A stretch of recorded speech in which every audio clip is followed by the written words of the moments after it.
Hey guys, welcome back to another epic video with low audio quality because I'm not at home.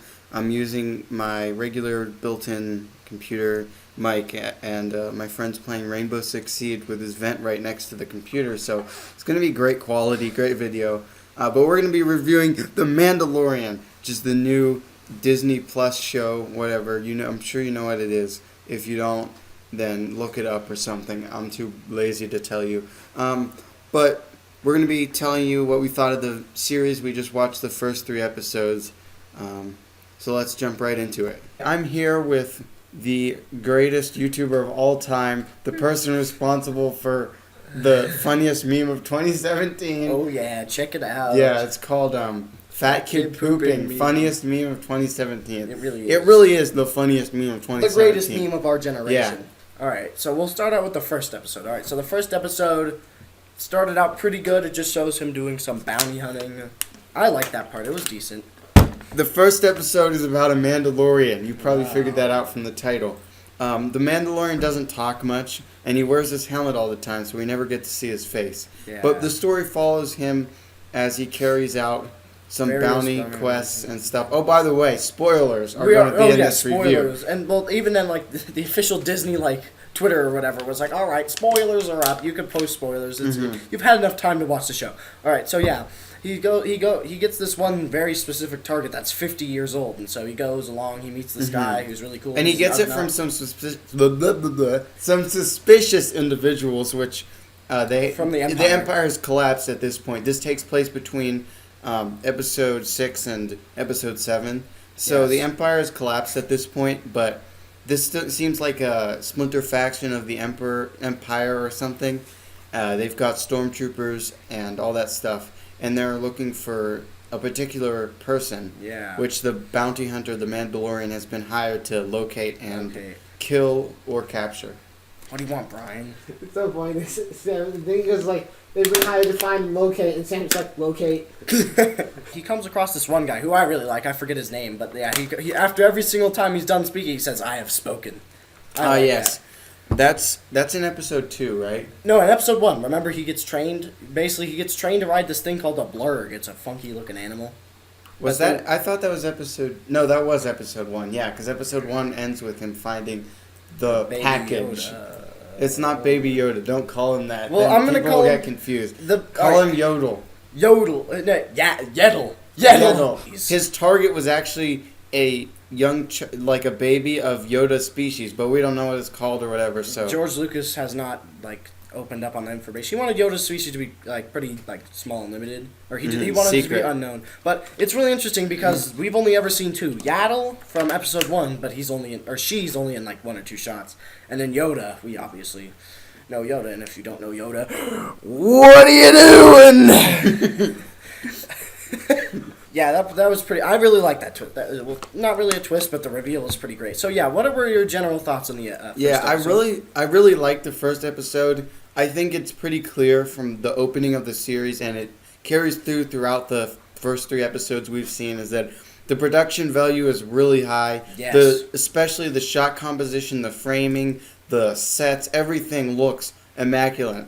The framing and cinematography is a lot like Rogue One. Yes. I think it gives you a really grounded feel of the universe, and also the way the sets are designed. There's lots of practical effects. Oh, there's not very many CGI objects. The only thing that's CGI is what needs to be. Yeah. Bullets, laser lightsabers and lasers. No lightsabers. Not lightsabers. Lasers. I would blame those. Oh no.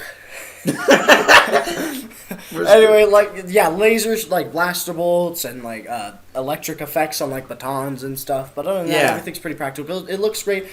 I thought the first episode was the weakest, just because we had barely any time to get used to everybody. The Mandalorian, he's pretty good. He only talks when he needs to. He's like the Master Chief. He only talks when he needs to, and when he does, it means something. Yeah, he communicates a lot without saying very much. There's a lot of really great scenes like that. Yeah. For example, eventually the Mandalorian, he turns over his target back, so it's discovered that his target is Force sensitive, and saves him in a situation. Yoda's species. Well, that's not really very important, but basically he ends up turning the character, the whatever, Baby Yoda, We'll refer Yodel, to whatever.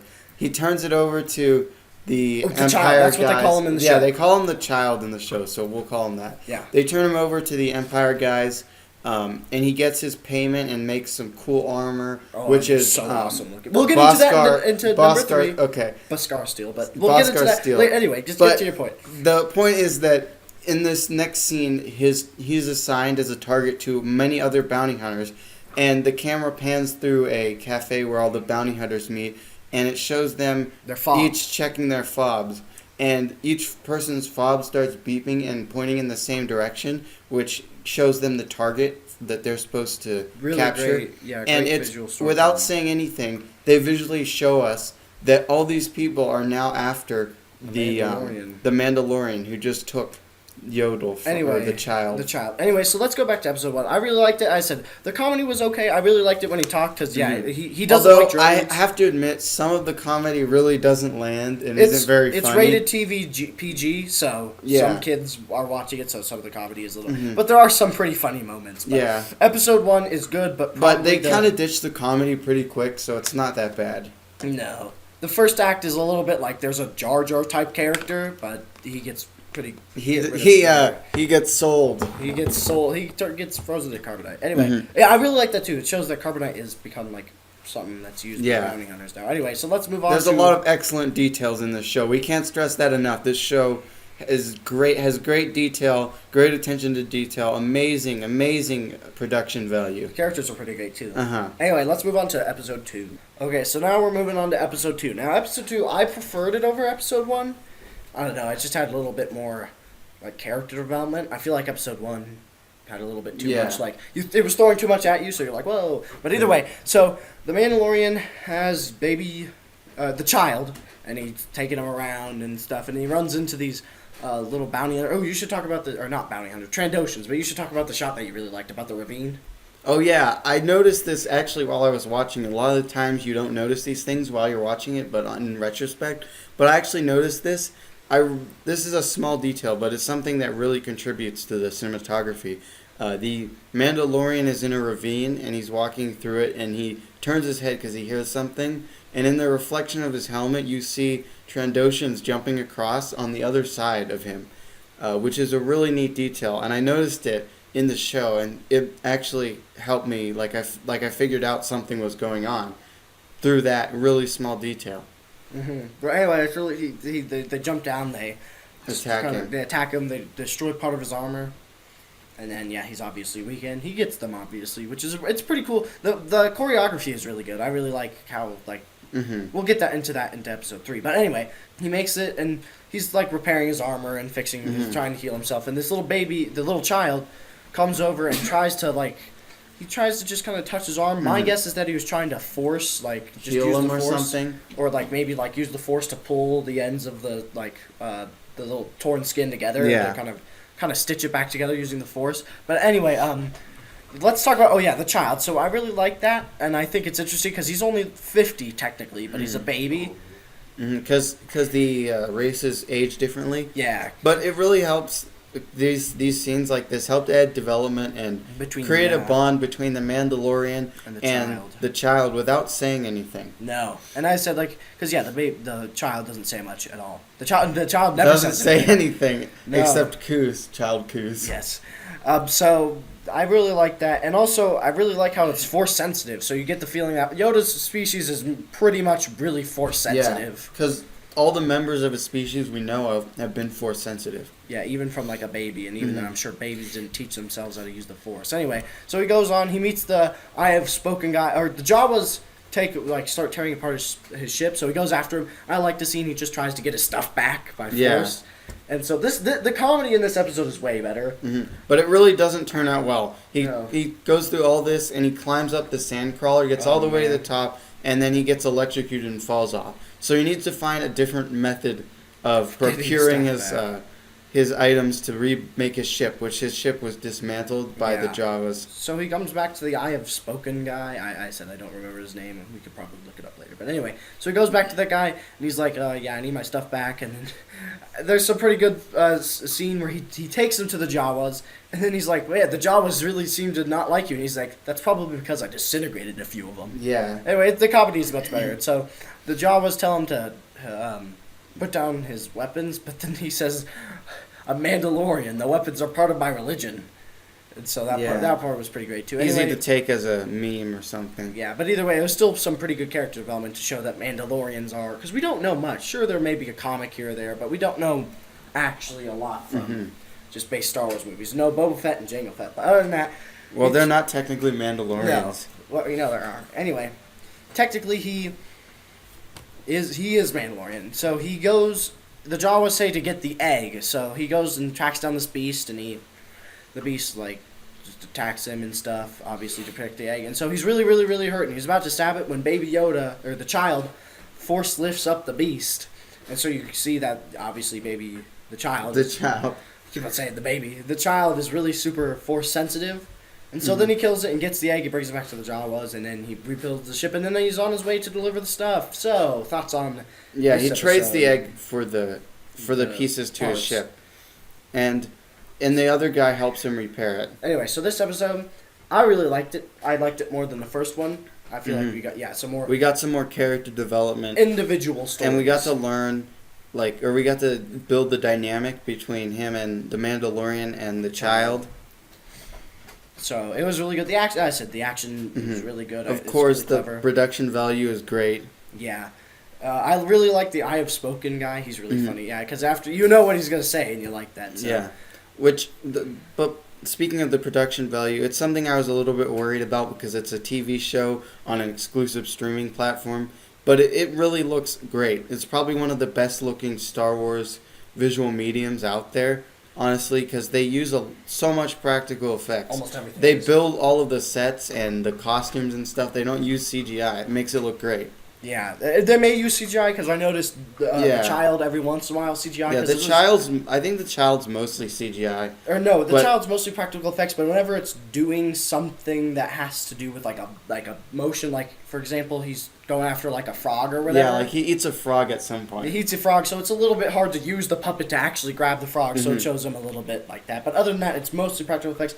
I'm pretty happy about that too. So yeah, overall, and like the big beast he fights, obviously that's gonna be CGI. So yeah, let's move on to episode 3, which is definitely the personal favorite. So in episode 3, the Mandalorian takes the child, which it seems like throughout the show you've been seeing, or the past episode really, you've been seeing he's developed a bond with the child, and you're starting to wonder if he's actually going to turn the child over, like his agreement, because the agreement was the child either dead or alive.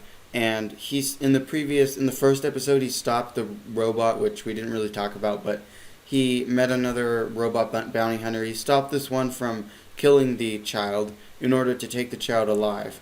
So you're wondering if he's actually going to give it to them, which he does. He gives it to these Empire people, and he gets a massive payment in exchange, which is Beskar steel that was it was confiscated from Mandalore by the Empire.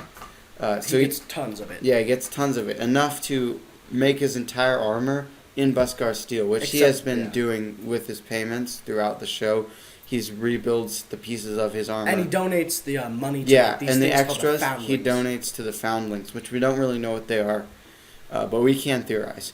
Let me bring up this one part. So one little thing that is brought up, because Baby Yoda, or the child, once he gets up, because after the child used the Force, he kind of like fell asleep for a while. He kind of passed out. So anyway, once he gets up, he's like, there's this little like, I don't know what to call it, like this little lever thing with a little like ball on top, and he grabs the ball and he like takes it and starts messing with it, and the Mandalorian has to stop him, and that comes back up later.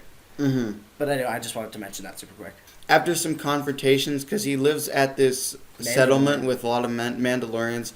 They having a confrontation because he's working with the Empire, which they feel he's doing unjustly because the Empire ransacked their home planet of Mandalore and stole their natural resources. and killed most of them, I assume, because they talk about how not many Mandalorians are left. Mm-hmm. Great. Bruh. Anyway, bruh. So he eventually takes another job, but it's not really important. He's about to leave this planet where he dropped off the child, but eventually he reconsiders. He sees the stick that the child took the ball off, and he left the ball off for some reason, which most people would probably put the ball back on, but whatever. It's important to the plot. So he sees the ball was taken off, reminds him of the child, and eventually he decides he'll return. So he goes back and he kills a bunch of the stormtroopers and takes the child back. But this is the point at which all of the other bounty hunters get the notification to go after the child because it was stolen from this Empire dude. And the Empire dude wants his child back. So he sends them the notification, and all of their fobs start tracking the child. And they are now all after the Mandalorian. So they confront the Mandalorian in this town square type area as he's trying to get to his ship. And there's a big shootout, a lot of fighting. The Mandalorians, who he was previously in an engagement with, the Mandalorians all come out and help him. Yeah. So it's obvious he can't win against all of these bounty hunters. He's good, but he's not that good. And as he's about to lose, the Mandalorians come to back him up and help him win the battle because they see us fighting against the Empire, which before it was established they don't really like the Empire, or the Empire technically doesn't exist, but this faction that basically represents the Empire, they don't like this faction very much, and they don't like that he's being paid and the steel and whatever, and that he's working with them. So seeing that he's gone there and killed a bunch of them and retrieved the child, they see that they should support him, and so they come out to battle and fight off the bounty hunter so that he can escape. And then he does. So, yeah. Thoughts on episode 3. That was probably the best episode, in my opinion.